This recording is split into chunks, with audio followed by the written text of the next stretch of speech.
The white liberal is the one who has perfected the art of posing as the Negro's friend and benefactor. In this political football game, the white liberal is able to use the Negro as a pawn or a weapon.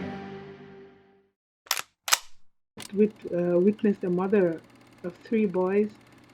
I don't know what problem she had, but they came and took all her three kids away from her. And at the end, she literally lost her mind because she did not, at the end, she could not really realize what happened. She started walking around the camp with no shoes. We had to give her 24-hour surveillance because we were so scared that she might do something that might harm her. What she just kept talking about were my kids, my kids, my kids, nothing. Good afternoon, everyone. Welcome to another episode of Black Radicals. This is a continuation of episode 4 of the Black Radicals, in which we talk to two social workers. So this is part 2. We talked to the two social workers about their conditions in the field. We talked to them about how they relate to the people that they care for and their relationship to the state.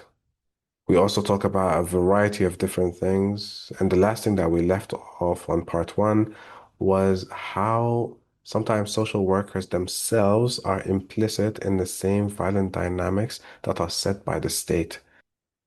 I hope you enjoyed this episode. If you did, please like, share, subscribe, rate, and share with your friends and family widely. We are trying to do something ambitious. So stay tuned.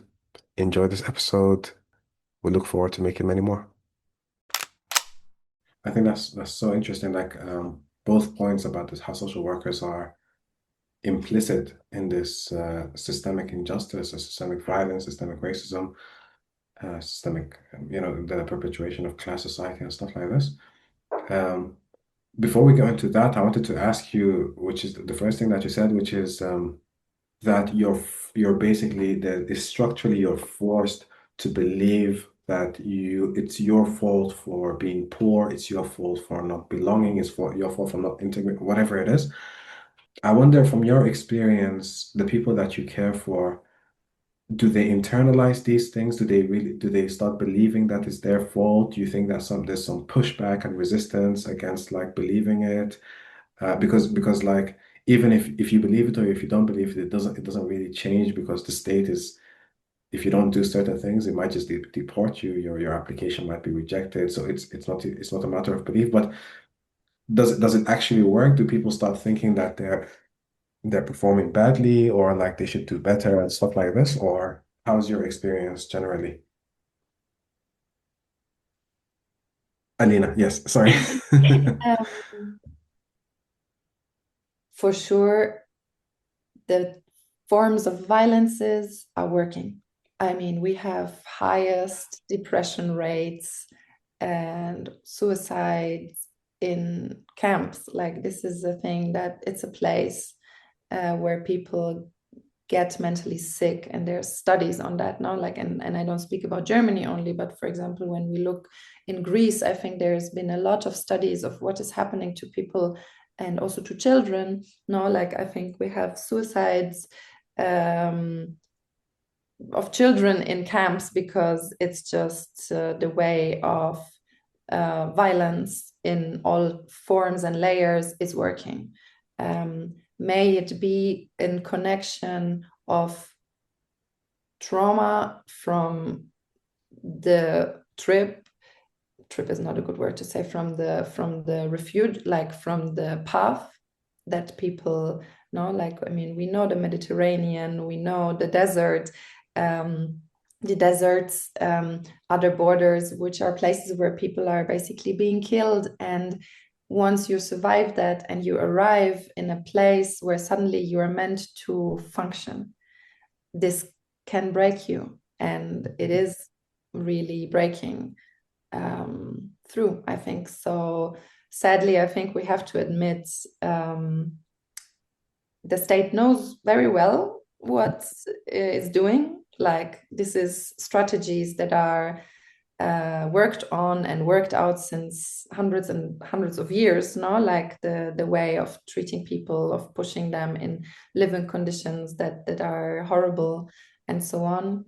But of course, also we have to mention, like, there's a huge resilience, a huge political power and like so many people and communities that are so brilliant in fighting against it. And I think that this is something that is very often also invisibilized, no? That we have huge resistance since also this hundreds of years, no? Generations of people. When we remember back to I think beginning of the 19th century, when there was the first official petition against racism made by Black brother in Berlin, that is like, it's there since hundreds of years, no? But the state is invisibilizing that and is isolating all the political activities to give everyone the feeling that we are powerless and we cannot do anything. So I think it's both, no? Like, I mean, of course, it's horrific, but the resistance, it's so strong and so beautiful. And I think something that, no, like also the solidarity that we see, people organizing themselves and really breaking, no, like breaking the borders, because Europe is trying since years to, no, like, and pushing millions of dollars or euros to do it, but it's not working. Like, you cannot stop movements. No, no. And I think that the more you try, the more violent it becomes. Yeah, yeah. I wanted to ask, shift a little bit to more like maybe like the family side. I think one of you mentioned that, for example, even when people come to seek refuge in Germany and other places, sometimes they're in this sort of precarious situation where at the same time they might feel that they don't belong, they might experience some violence and so on and so forth. Yet simultaneously, they can't tell their family back home, so to speak, of the violence, or maybe I read a little bit, but like there is. Do you find, how do you? I wanted to ask. So how do you find like families sort of how's their experiences of, coming, seeking refuge and finding a completely different reality than the one that perhaps they expected in their head? Or like, I think one of the last things that you said is like, safety is different than belonging. So how is it that, they come here and then they find like that it's different than what they expected in their head? What's their reaction like?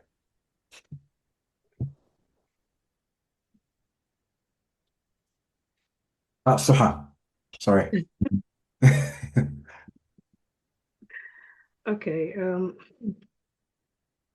I mean, when families flee war, they just don't flee violence, They flee chaos, they flee unpredictability and fear for their children. In their minds, Europe or Germany specifically often represents stability, safety, schools for their children, a future with structure like dignity and so on. Like I've seen many parents, and before they said that, they used to say that I just want my children to grow up without fear. That was like one of the main things that they were really concerned about. It does not matter anything. Let just the kids grow up in a country that they don't have to experience fear. And I think that is really, really important, and it's really heavy at the same time. So safety without stability, it means a lot. Some of the kids we deal with, let's say they're traumatized from the sounds of bombs, because we have some kids like even if an alarm goes off, you see their immediate reaction. These kids are honestly so traumatized that the mere sound the mere the sorry the mere sound of telephones ringtones or something just bring them to another level. So yeah, many, as I said before, many families arrive in Germany believing that once they reach safety, life will be finally civilized. They imagine security, good schools for their children, and the chance to rebuild with dignity.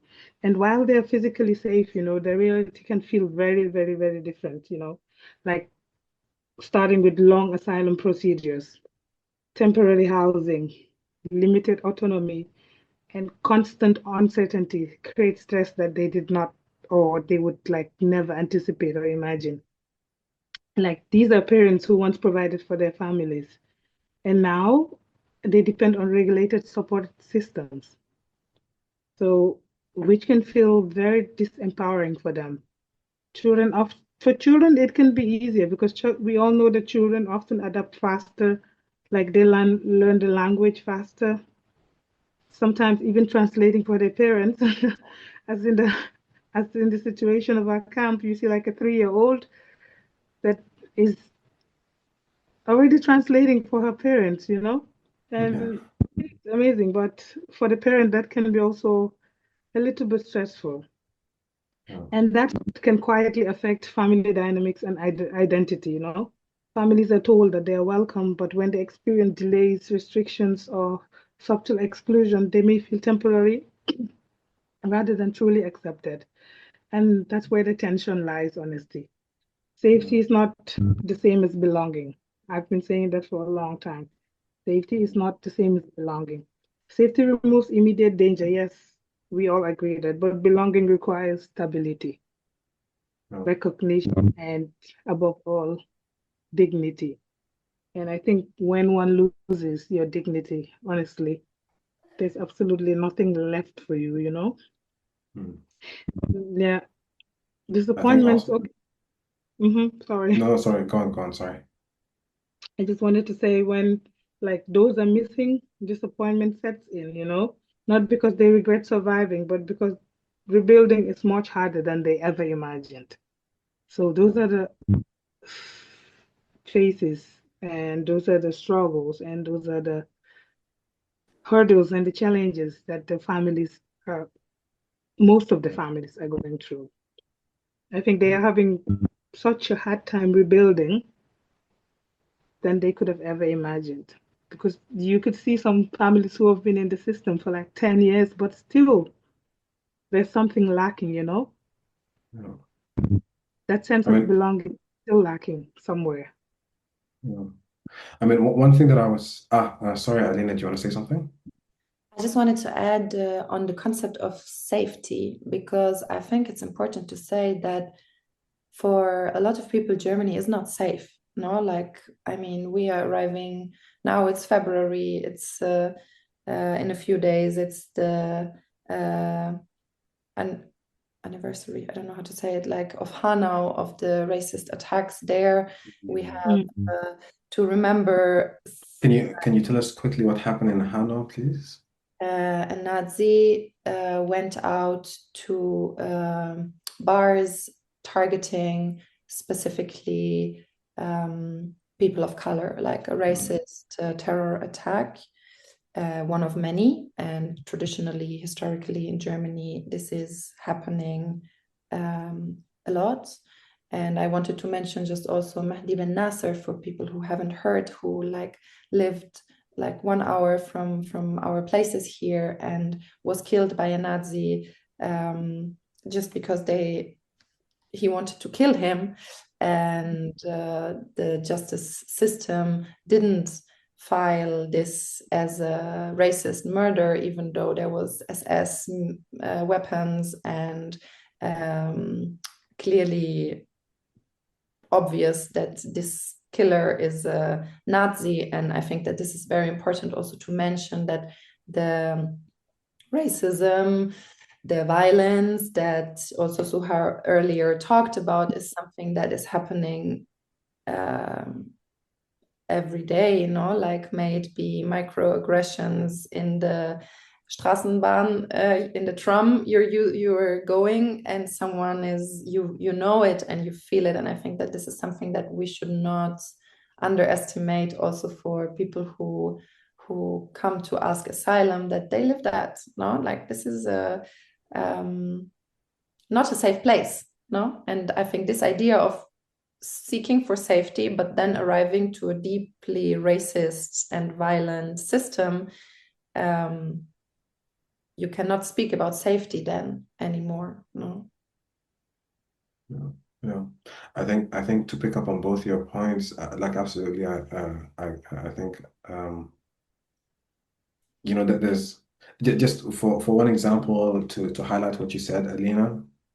I've got a very close friend of mine right now who has she's black and she's got two children, and basically she's putting one of her children is going to kindergarten, for example, and no child in the kindergarten wants to play with her, wants to touch her, and all these kinds of things. And then when she goes and tells the school basically that, okay, you know, you need to have some sort of, you know, you need to revise some of your policies because they have like songs which explicitly highlight the differences of like Arabs and Black people, for example, explicitly in kindergarten. So she was basically like, okay, we need to revise and talk about this or whatever, or like, you know, do something about it. And the kindergarten was just like, oh yeah, they're just children, they don't understand, and so on and so forth. So like you said, you can have violence of like the neo-Nazi type, or like, you know, just violence that where your child, I don't know, like I'm a parent personally, like where if you can't even send your children to like kindergarten without like having like this terror in the back of your head that they might just, you know, the naturalized racism might just be inflicted on your child who's like this 3-year-old, you know, explorer trying to explore life, but like is limited because his or her interactions with life. And I think for Suha, I wanted to ask you, like, or you know, ask you to maybe clarify for us, because I think the concept of safety and belonging, I mean, you know, relative safety, let's say, like for example, um, a war zone can be very, very extreme and so on and so forth. I wanted to ask, for example, you know, how do you see parents navigate, excuse me, how do you see parents navigating this, right? Because, for example, obviously as a parent, you want to like provide as much as you can for their children and so on and so forth. And so you're willing to maybe tolerate a lot of shit, basically, a lot of things that come your way, as long as your child has like a better, let's say, a better quality of life than you had. But this also might also create some tensions because, you know, you might just have to naturalize certain things. At least, you know, maybe I'm speaking a little bit too much on mine and other people's experiences, but how do you think like parents um, navigate the differences between security and belonging, and especially when it comes to their children? Soha. Yeah, for many parents, as I said before, you know, identity is tied to providing and protecting. And in the asylum system, much of that control shifts to the state, you know, like Mm. housing, to support, work permission, legal status. That loss of agency can feel disempowering. So parents who,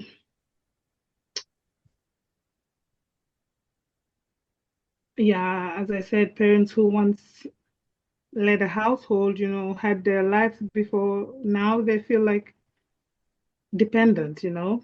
They cannot, well, and not just dependent, but the problem is they have like no say in their children's future, you know. Everything is taken over by the state. Any decision you want to make about your children, you have to get permission first from the, let's say, from the socials, from the social workers or from the social system.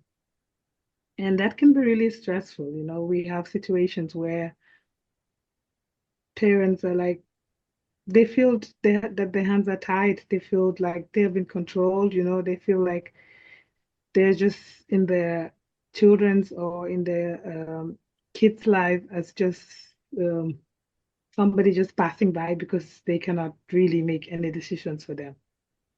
And I think, yeah, that's also, I don't know how to say that, but that's that's a really one of the biggest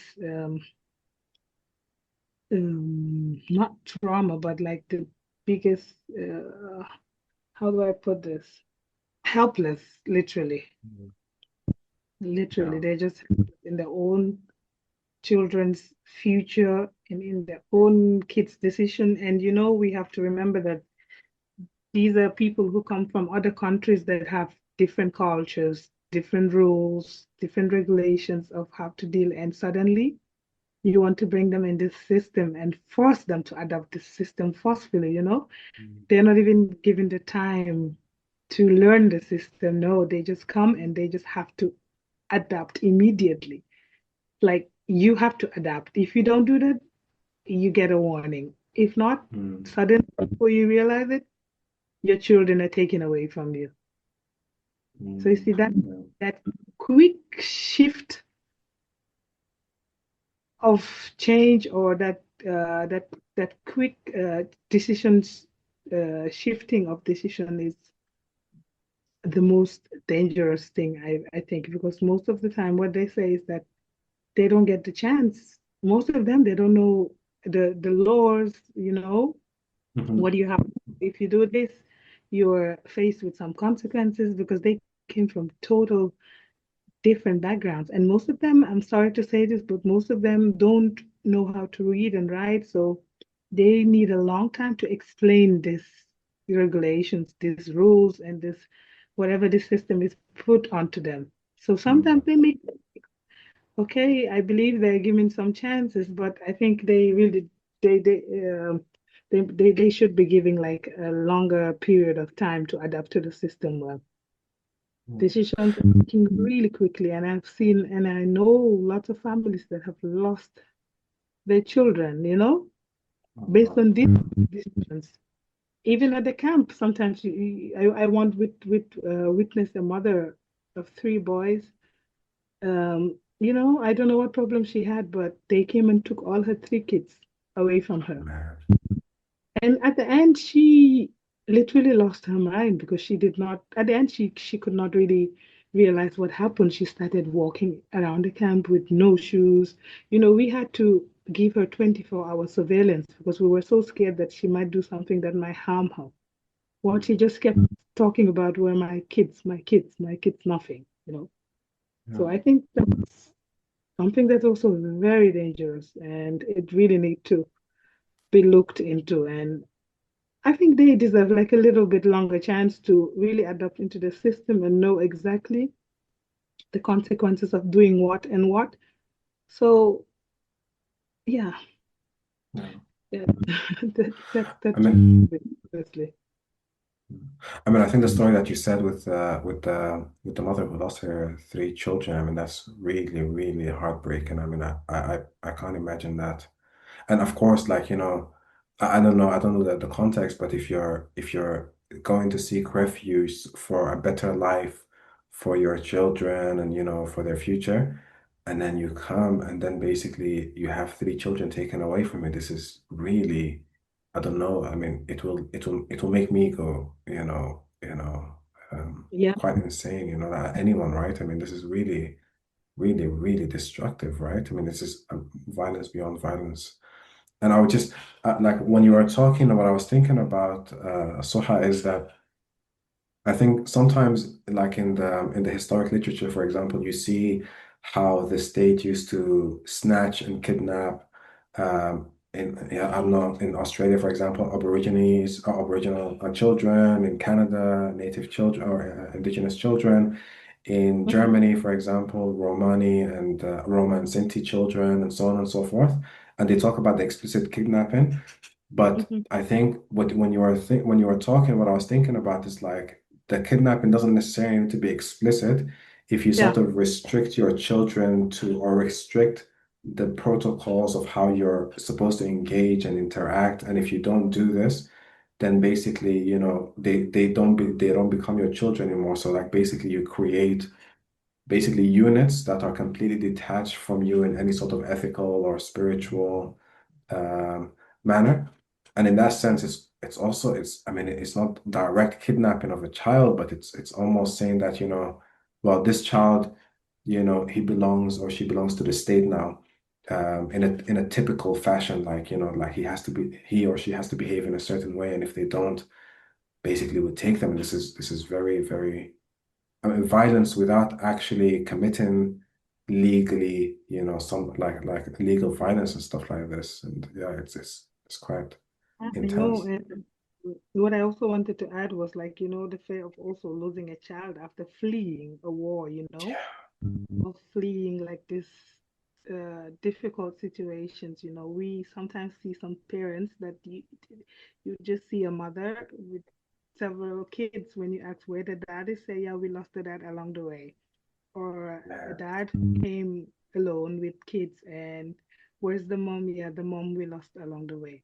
And so, that this kids or these children are only dependent on only this parent. And after fleeing all these emotional traumas, it's really, I think it's unimaginable for a parent, like, Yeah, to really lose a child after going through everything that they went through together. of course. Yes. On that, I wanted to, I think earlier one of you mentioned that, after someone flees war and endures the horrors of like trying to find refuge and like, the basically the Odyssey that they have to traverse like the Mediterranean and like all these borders and then to come here. And then as soon as they come here, they're immediately asked that, you need to behave in a certain way, or, in order for you to be useful to the state, you need to find a certain kind of labor, a certain kind, like there's a premium in a certain kind of labor that you can do.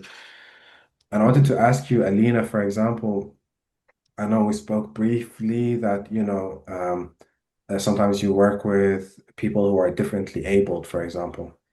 Mm. I wanted to shift a little bit of from refugee, for example, to caring for people who are disabled or differently abled, and how the state sort of forces a certain kind of typical or normative kinds of, labor, let's say, criteria for them to even get help. Maybe this is a bit of a big question, but I thought what we talked about previously was quite interesting. Yeah, I think it's very obvious in Germany that, like we talked about earlier, we have this you are what you work.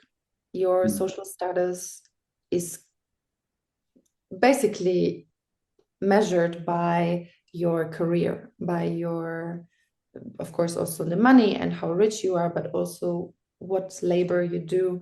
And especially for people who are differently abled, who maybe um, they call it, even in Germany, there's like the first labor market, like which is the place where, and I quote for the listeners, sorry, I put quotes on this because this is violent language, and of course a quote again, like the first labor market where people who are normal in quotes can work, and that there's a second labor market where people who don't fit in the first labor market, they can go.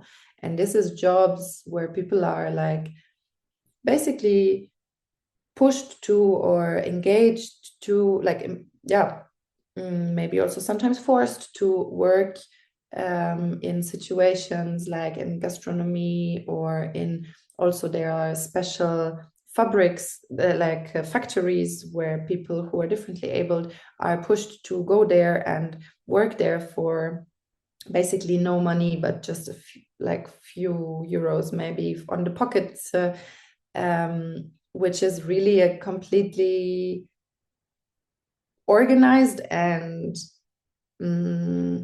also promoted sector to push people to works that maybe actually people don't want to, or people could work in different ways, but this work is not appreciated, and that the life of people is centered around work, leads to people being in workplaces where they are maybe abused, or for sure there are also great opportunities for a few people, but I think that this is something that is really, I think, especially in Germany, with the history that we have of the euthanasia, of like really people with different abilities being murdered, like not even 100 years ago, and this is like segregation that is still taking place until today, or even being also pushed to be more and more, no, because of the way you should engage in the city center and how people should look and what is seen as, and quote again, normal and not normal, no, because these are constructions that are pushed on us, may it be from physical points or from mental, no, like I think that's, yeah, when we speak about that, we should not forget that, like, also in this, yeah, in the end, political role plays that are being pushed on people's lives impact a lot, and we see people getting organized, we see a lot of resistance, but it's also really pushed aside a lot, no, like what is happening too when you are diagnosed or not diagnosed, just viewed or labeled differently, no, like this construction of, we have the norm, the normal person has this normal way of life, and when you don't fit that, something's wrong with you, no, and you should do everything to try to fit in the norm again, because the rules cannot be accepted differently. Like when you don't work, something's wrong with you. When you don't look the way other people look, something's wrong with you, no? And I mean, intersectionality is, I think, brought up a lot, but still, I think, not enough understood, or also not wanted to be understood, because also this, like, you can use people as cheap workforce. Yeah. I mean, I think it's so fascinating that it's underappreciated, I think, just because I think we go about our business as, able-bodied people, for example, like being able to walk the stairs, for example, being able to basically even the infrastructure and the architecture that we see around us is made for typically, or like a certain normative, or someone who's able, basically.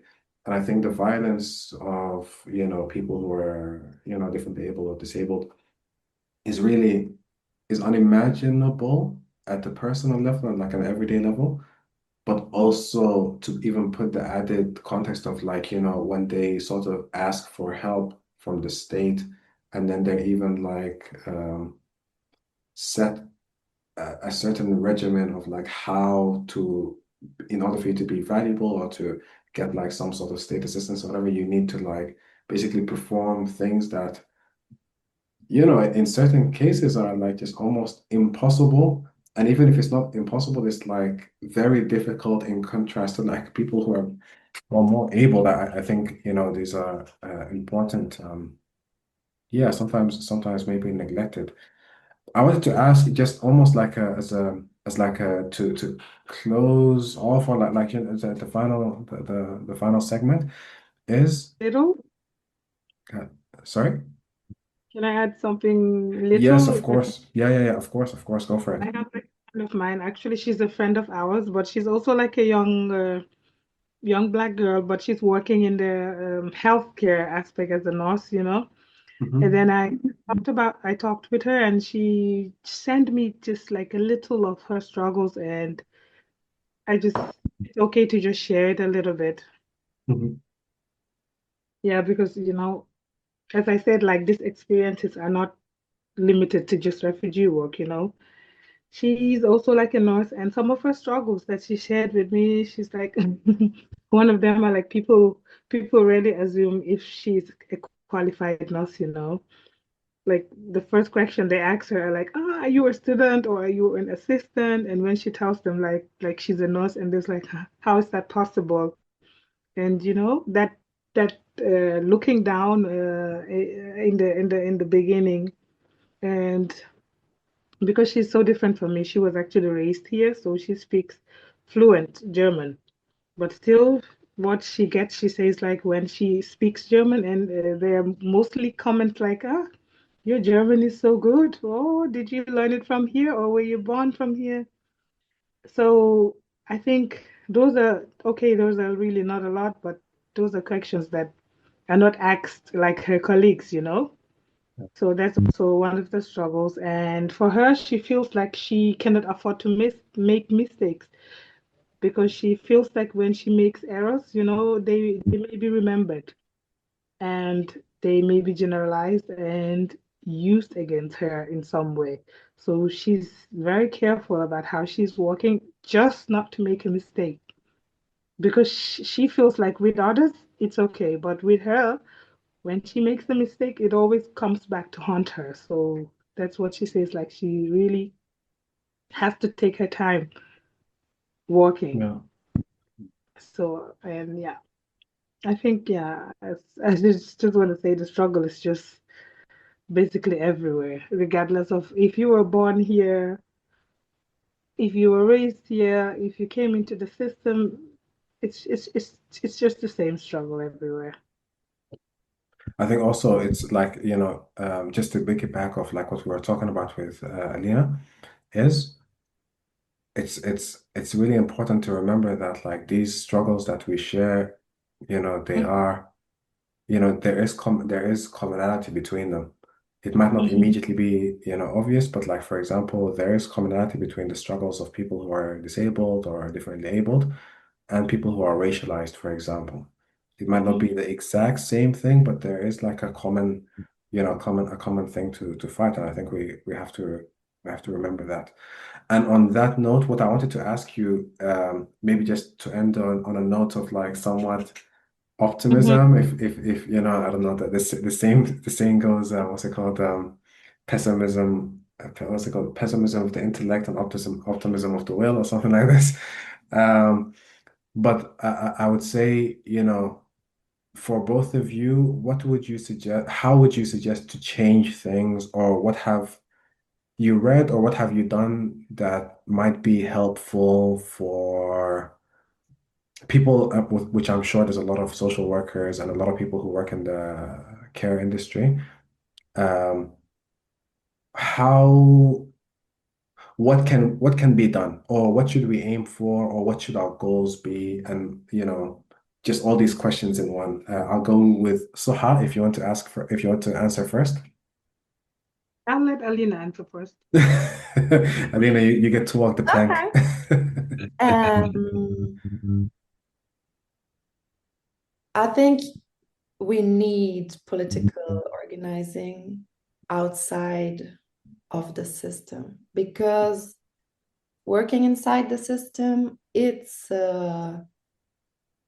we see that we can change things very slowly and it takes a lot of time and energy to do that.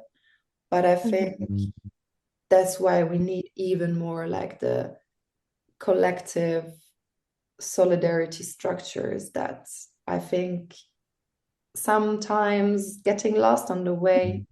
But I think that there's the way that like all of the resistance and resilience that we don't see in our daily basis, no, and they are actively invisibilized, they're also actively persecuted, no, like we know that political, I mean right now in Germany and all over in like uh, fascist states, they make leftist extremist, in quotes I say again, the biggest problem of the state, no, like when we watch over to the so-called USA where they're speaking of like anti-fascists being the biggest problem of the state and pushing towards a system where people are completely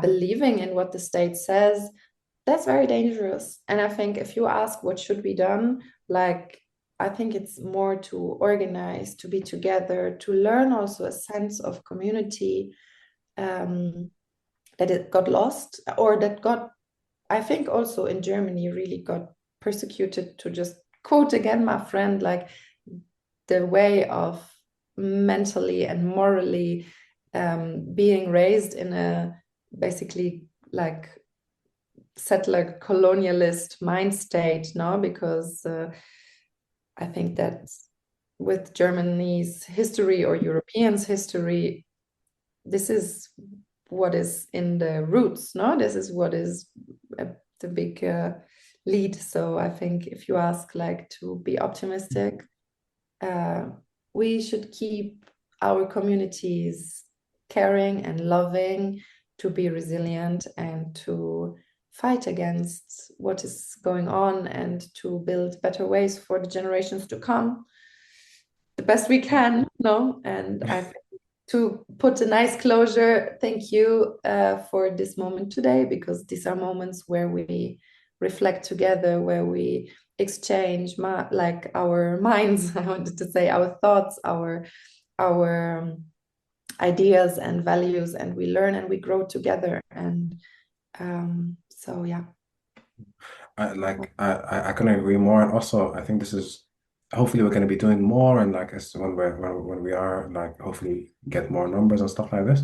This is an important topic, and these are important topics. And I'm really glad that I was able to do this, because really it's an honor to hear about these things. And you're right, we have to link it to the politics, and we can coordinate together. And our politics are always better informed with workers like yourselves who create sisterhoods and create like bonds and camaraderie, and talk about your frustrations maybe like over dinner. But these conversations over dinner that you have are the most, I think, the engine of how we should tackle the injustices of our societies. And I think we do need to have you guys on much more often.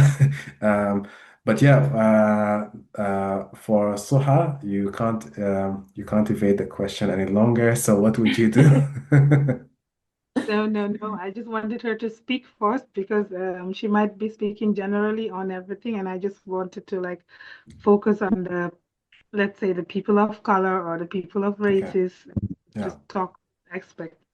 And I just wanted to say, like, for the people of color or the different races in this field, first, what I want to say is solidarity is essential. We need mentorship, we need safe spaces and professional networks where we can speak openly about our experiences without fear of being misunderstood. Isolation, I think, is one of the biggest burdens. And when you realize your experience is not individual but patterned, that awareness becomes empowering rather than destabilizing. So that's also one thing I just wanted to reiterate on. And I think institutions also need to like move beyond symbolic diversity, honestly, because hiring people of color is not enough if leadership remains like, homogeneous and policies remain unchanged. So then there needs to be like real accountability, honestly. I think transparency, like meaningful anti-racism work that goes beyond workshops, supervisions, that acknowledges race and power, and policy reviews that examine bias in talking about my section, which is like the asylum procedures, like the youth welfare interventions and the work evaluation. So yeah, to end this, I just want to say like, at the same time, also, I believe in presence, being a Black Muslim woman inside this situation matters. Representation, as I said earlier, challenges assumptions, but representation also must come with structural change, not just tokenism or just bragging. And finally, what I want to say, I think this is really underrated, is like we need to protect ourselves because burnout is real. And I think we have all been through there. Alina can tap into that.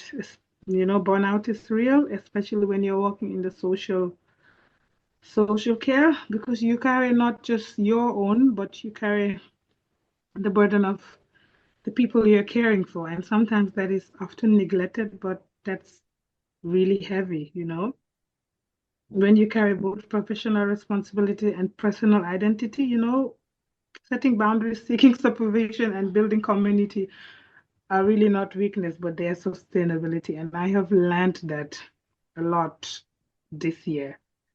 So yeah, as I want to close it, the goal should not just be integration into existing systems, you know, it should be transformation, creating systems where dignity, equity, and belonging are foundational and not conditional. And I think that is really, really, really a great way to start change. And I want to also take the opportunity to say thank you for this beautiful hour and a half or 2 hours.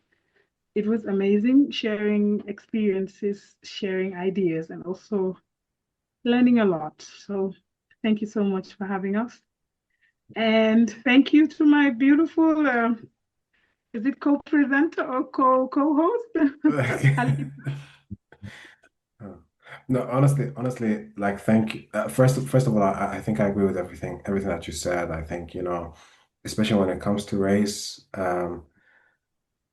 you know, I mean, maybe there's something that we can talk about later on and stuff like this, but like definitely having like spaces to like vent these frustrations so that we can even like identify what the problem is and like acutely target basic or like merge together personal and professional work with like political work and like how like the intersection between these things. And, you know, it's not just divided that, you know, what I experience at work and what I experience at home, what I experience, you know, it's not divided, and like how these spaces can allow us to incubate ideas about how to bring about change.